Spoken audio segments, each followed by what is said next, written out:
Are your corners lifting off the plate? And does using a full brim feel like overkill?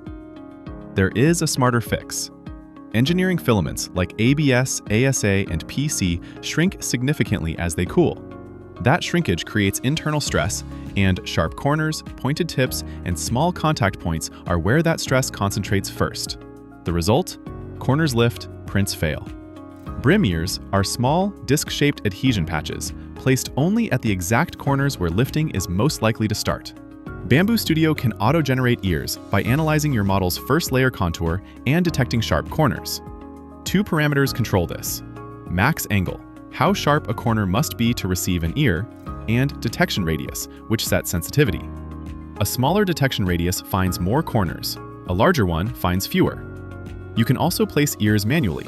Left-click to add, right-click to remove.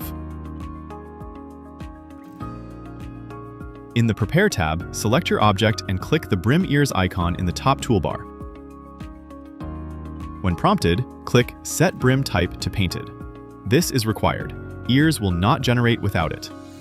Then auto-generate or place manually. Always slice to confirm placement. Ears are invisible in the viewport until sliced. A few tips. Combine brim ears with chamber heating for the best results. They are complementary, not alternatives.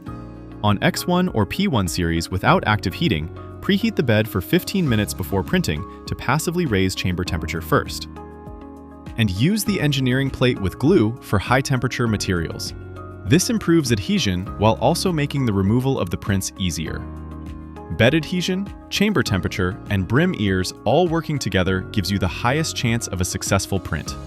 Happy printing!